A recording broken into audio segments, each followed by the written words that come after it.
Hello guys, कैसे हैं आप लोग। आज मैं आप लोगों को एक कहानी सुनाऊंगी। इस कहानी का नाम है हेरा फेरी। आप लोग इस कहानी को प्लीज़ पूरा सुनिएगा तो आप लोगों को बहुत आनंद आएगा। तो चलिए हम अपने कहानी को स्टार्ट करते हैं। श्यामनगर गांव में एक मध्यम वर्गीय परिवार रहता था। उस परिवार में एक बेटा था जो लगभग 21 साल का था।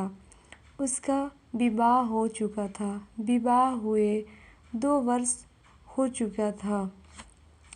वो शहर में नौकरी करता था। उसे अच्छा खासा पैसा मिलता था। एक दिन वो घर आया हुआ था। घर आकर कुछ दिन रहने के बाद जब वो वापस नौकरी पे शहर में जा रहा था तो उसके पिता ने कहा कि बेटा, इस बार तुम अपनी पत्नी को भी अपने साथ लेकर जाओ। बेटे ने कहा, क्यों पिताजी, आपको कोई कष्ट है क्या?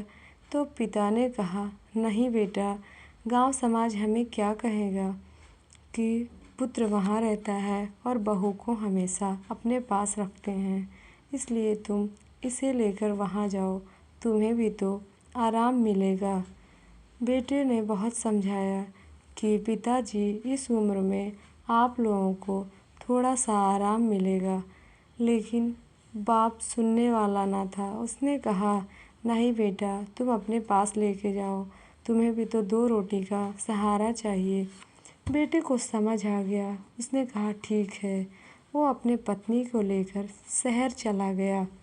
वहाँ पर वो एक छोटा सा मकान किराए पे लेके रहता था और वहाँ पर वो बर्तन धोने के लिए एक बूढ़ी औरत को रखा था जो आकर उसका नित्य प्रतिदिन बर्तन धुल दिया करती थी। जब वो अपनी पत्नी को लेकर गया तब भी वो औरत बर्तन धुलने के लिए आती थी। इसकी पत्नी उतनी समझदार ना थी। इसके अंदर घर गृहस्थी चलाने का बिल्कुल ही समझ ना था, पर घर वालों ने कैसे भी करके उसे रखा हुआ था।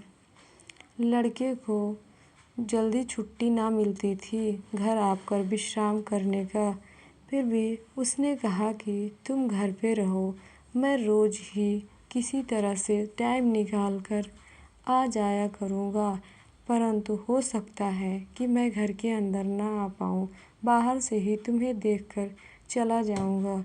तुम्हें जब किसी चीज़ की आवश्यकता पड़ेगी तो तुम इस महरी से कह के मंगवा लेना। पत्नी ने कहा, ठीक है।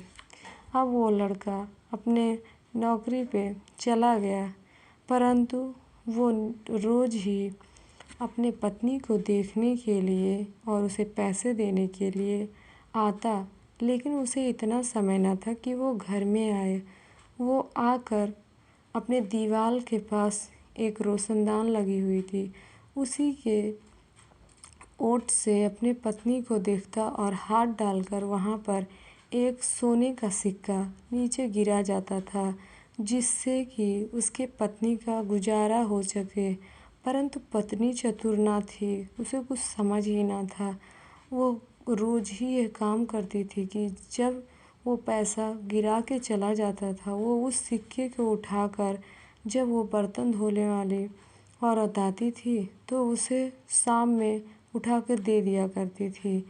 अब महरी भी रोज़ यही कहती, जब बर्तन धो के चलती तो बोलती कि मलकिन, मेरा बर्तन धोने का सामान दे दो या मेरा बर्तन धोने का किराया दे दो, और हंसती हुई सिक्के लेके चली जाया करती थी।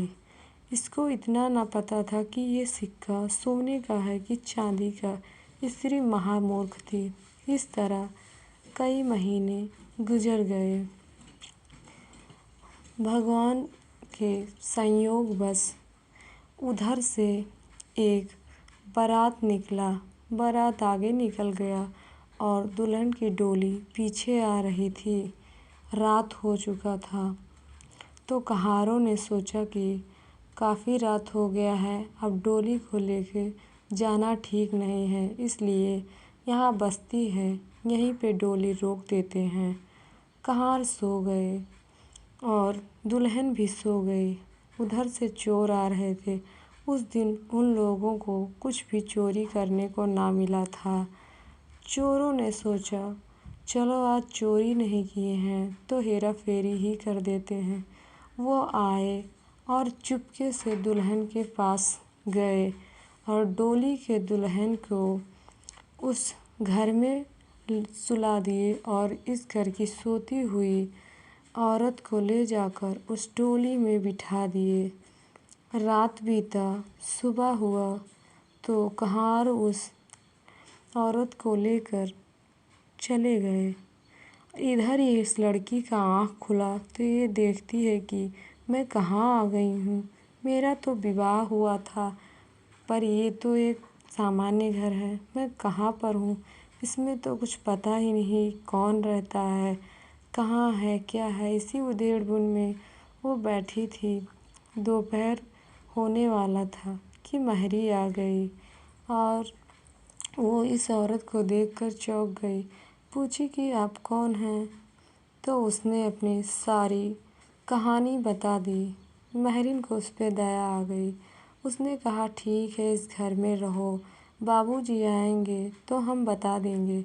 पर यहाँ जो मालकिन रहती थी वो पता नहीं कहाँ चली गई। अब महरीन जब बर्तन धुल के जा रही थी तो उसने कुछ ना कहा, क्योंकि उसे पता ही नहीं था कि वो सिक्का कहाँ गिराता है और कहाँ रखता है। महरीन चली गई। शाम का समय था। ये बैठी हुई थी दुल्हन। तभी लड़का आया और झांकी से अर्थात रोशनदान से झांक कर हाथ डालकर वहाँ पर एक असरफी यानी सोने का सिक्का गिराकर चला गया।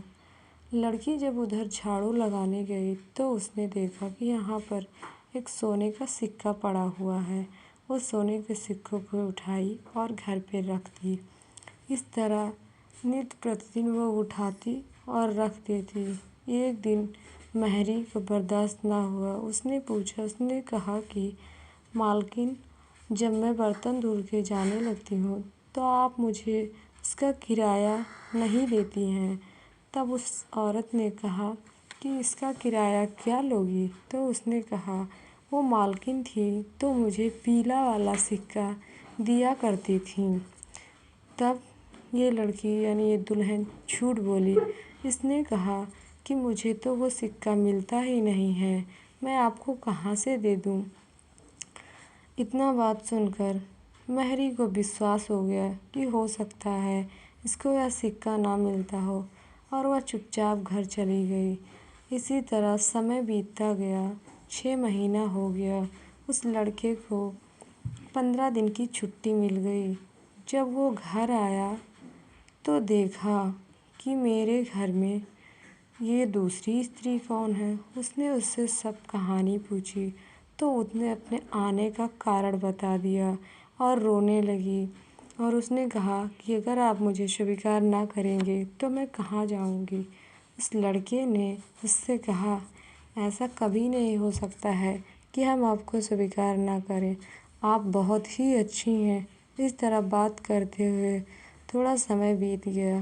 वो उसे खाना पानी दी और बैठी थी। तभी उसे याद आया कि उसने जो सिक्का बटोरा है उसे इसे बताना चाहिए। फिर उसने सिक्कों के बारे में उसे बताया और कहा कि पता नहीं कौन यहाँ आके एक सिक्के प्रतिदिन गिरा जाता था। तब उस लड़के ने हंसते हुए कहा कि वो सिक्का मैं ही लाके गिराता था। जब वो लाई और लड़के के सामने सिक्का रख दी तो उसने उसे गिना। गिन के वो हंसने लगा और कहा, ये सिक्के तो उतने ही हैं जितने दिन से तुम यहाँ रहती हो, बाकी सिक्के कहाँ गए? फिर उसने महरीन को बुलाकर उन सिक्कों के बारे में पूछा तो उसने बताया कि वो सिक्के तो मालकिन मुझे दिया करती थी। इस प्रकार उस लड़के को गुस्सा ना आकर हंसी आ गई और वो अपने भाग्य पर खुश हुआ। उसने कहा, चलो अच्छा ही हुआ, चपर घिन्नी से मेरा पीछा छूट गया, क्योंकि तुम आ गई हो जब से इतना सारा सिक्का जमा कर चुकी हो। दोस्तों, इस प्रकार इस कहानी का अंत हुआ। उम्मीद करते हैं ये कहानी आपको पसंद आई होगी। अगर पसंद आई हो तो लाइक कीजिए, शेयर कीजिए, सब्सक्राइब कीजिए।